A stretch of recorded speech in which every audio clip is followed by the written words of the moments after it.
once knew a nigga whose real name was William. His primary concern was making $1 million, being the illest hustler that the world ever seen. He used to fuck movie stars and sniff coke in his dreams. A corrupted young mind at the age of 13. Nigga never had a father and his mom was a fiend. She put the pipe down, but for every year she was sober, her son's heart simultaneously grew colder. He started hanging out, selling bags in the projects, checking the young chicks, looking for hit and run prospects. He was fascinated by material objects, but he understood money never brought respect. He built a reputation cause he could hustle and steal, but got locked once and didn't hesitate to squeal. So criminals he chilled with didn't think he was real. You see, me and niggas like this have never been equal. I don't project my insecurities on other people. He fiended for props like addicts with pipes and needles, and so he felt he had to prove to everyone he was evil. A feeble-minded young man with infinite potential, the product of a ghetto-bred capitalistic mental. Coincidentally, dropped out of school to sell weed, dancing with the devil, smoked until his eyes would bleed. But he was sick of selling trees and gave in to his greed.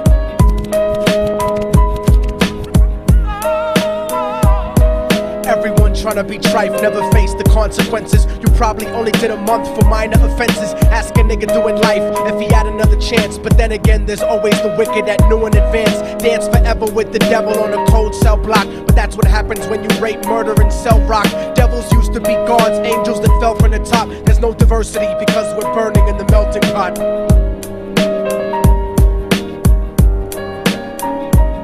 So Billy started robbing niggas, anything he could do to get his respect back in the eyes of his crew. Starting fights over little shit up on the block. Stepped up to selling mothers and brothers to crack rock. Working overtime, making money for the crack spot. Hit the jackpot and wanted to move up to cocaine, fulfilling the Scarface fantasy stuck in his brain. Tired of the block niggas treating him the same.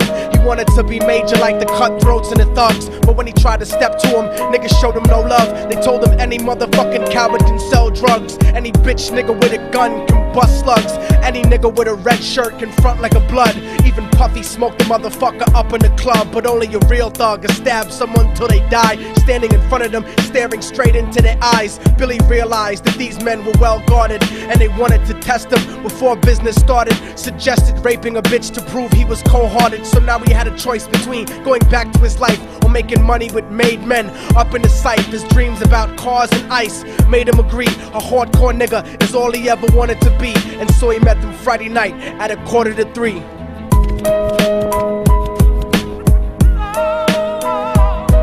Everyone tryna be trife, never face the consequences. You probably only did a month for minor offenses. Ask a nigga doing life if he had another chance. But then again, there's always the wicked that knew in advance. Dance forever with the devil on a cold cell block. But that's what happens when you rape, murder, and sell rock.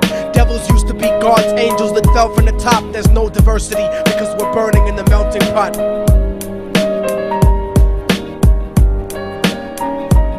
They drove around the project slow while it was raining, smoking blunts, drinking and joking for entertainment, until they saw a woman on the street walking alone, 3 in the morning, coming back from work on her way home. And so they quietly got out the car and followed her. Walking through the projects, the darkness swallowed her. They wrapped her shirt around their head and knocked her onto the floor. This is it, kid, now you got your chance to be raw. So Billy yoked her up and grabbed the chick by the hair and dragged her into a lobby that had nobody there. She struggled hard, but they forced her to go up the stairs. They got to the roof and then held her down on the ground, screaming, "Shut the fuck up and stop moving around." The shirt covered her face, but she screamed and clawed. So Billy stomped on the bitch till he broke in her jaw. Them dirty bastards knew exactly what they were doing. They kicked her until they cracked her ribs and she stopped moving. Blood leaking through the cloth, she cried silently. And then they all proceeded to rape her violently. Billy was made to go first, but each of them took a turn, ripping her up and choking her until her throat burned. Her broken jaw mumbled for God, but they weren't concerned. When they were done and she was lying bloody, broken and bruised, one of them niggas pulled out a brand new 22. They told him that she was a witness for what she'd gone through, and if he killed her, he was guaranteed a spot in the crew. He thought about it for a minute, she was practically dead, and so he leaned over and put the gun right to her head. I'm falling and I can't turn back. I'm falling and I can't turn back. right before he pulled the trigger and ended her life. He thought about the cocaine with the platinum and ice, and he felt strong standing along with his new brothers, cocked the gat to her head and pulled back the shirt cover. But what he saw made him start to cringe and stutter, cause he was staring into the eyes of his own mother. She looked back at him and cried cause he had forsaken her. She cried more painfully, and when they were raping her, his whole world stopped. He couldn't even contemplate. His corruption had successfully changed his fate, and he remembered how his mom used to come home late, working hard for nothing, cause now what was he worth? He turned away from the woman that had once given him birth, and crying out to the sky cause he was lonely and scared. But only the devil responded cause God wasn't there, and right then he knew what it was to be empty and cold. And so he jumped off the roof and died with no soul. They say death takes you to a better place, but I doubt it. After that they killed his mother and never spoke about it. And listen, cause the story that I'm telling is true, cause I was there with Billy Jacobs and I raped his mom too. And now the devil follows me everywhere that I go. In fact, I'm sure he's standing among one of you at my shows, in every street cipher listening to Little Thug's flow. He could be standing right next to you and you wouldn't know. The devil grows inside the hearts of the selfish and wicked.